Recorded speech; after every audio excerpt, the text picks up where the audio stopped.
Bitcoin wanted to create a new kind of money, right? Satoshi Nakamoto, whoever he's a brilliant human being, or they said, you know what, can we have, and money, you need to have agreement.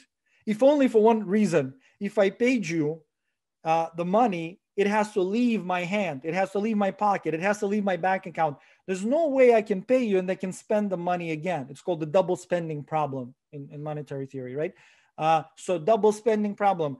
And double spending problem is obviously same as Byzantine Generals problem. Remember, because I can now pay you, but others don't know that I paid you. And I can quickly, maybe it takes time for them to realize I paid you. I could take the same money or create counterfeit money on the web. It's very easy. Money is just digits, right? I copy, like you can copy a picture. I can copy money and send it.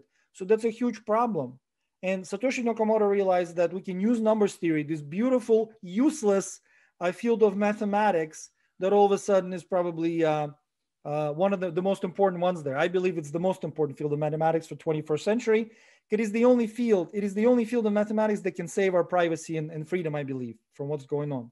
The way a blockchain works, though, is there are many different aspects to it, but one important aspect is that once the blockchain is built, it's very difficult to rewrite history, right? Again, that goes back to double spending problem. If I could pay, Sergey or Dr. Culpepper on the call and say, but then spend that money again, right? Basically, I could say, okay, it's a record in a database, but I went in and I erased that.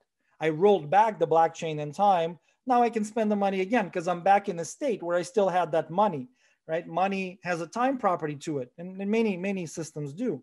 So what Satoshi solved is amazingly is this fact that you can create a chain of blocks. Blocks are just pieces of data, right? Each block in Bitcoin has transactions. These are money sent, but they don't have to be transactions. Well, I'll explain to you how it can be used in medicine.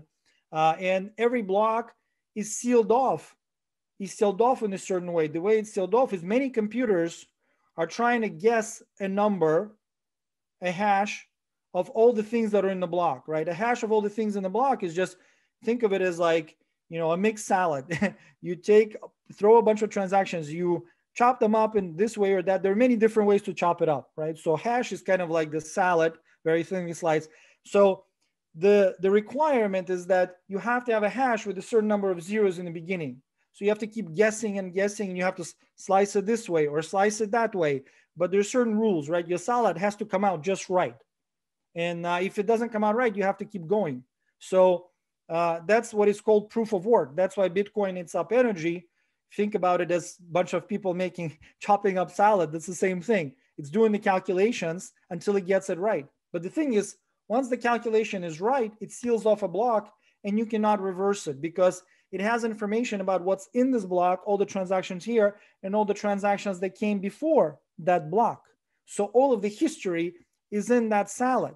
So in other words, anybody could look at the salad and verify two things: that, oh, it was very difficult to create the salad. I mean, look, they created the salad just right. So it has a name Daniel spelled out, in strawberries right on top.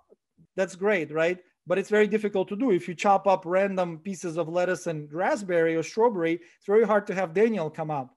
But you can, if you try enough times. So what these machines do, they try to chop up these salads, but it's very easy for anybody to verify that that truly they expanded a lot of work. It's called proof of work energy.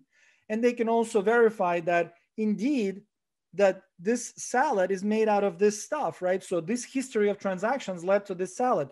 So if I try to roll back, all of the computers in the system will say, no. That doesn't look to me like this is not what I have. This is not the right salad. You're basically giving me some salad that's, you have olives in there, but they're in our transaction block, we have no olives. How did you make that? So you're trying to fake us. No, they refused that transaction. So I can't spend the money twice. So blockchain solves that problem of double spending, but it's much bigger than that because I told you about centralized servers. Centralized servers are everywhere now because, cryptocurrencies is the only place where decentralization exists right now. But I believe it's vitally needed for humans. I explained to you how proof of work works, how energy expansion works. It's basically you're trying to guess a number, expand a certain amount of work, and then you cap a block with that number. You lock it so that nobody else can change the history anymore. And it doesn't mean you cannot change the history, but you need immense amount. Imagine if you said, okay, I do want to rewrite it. I do want to create a salad with strawberries cut up a certain way that it has the word Daniel on top. Well, you'd need a lot of salad making machines. You would need an incredible amount of energy. And same is with Bitcoin.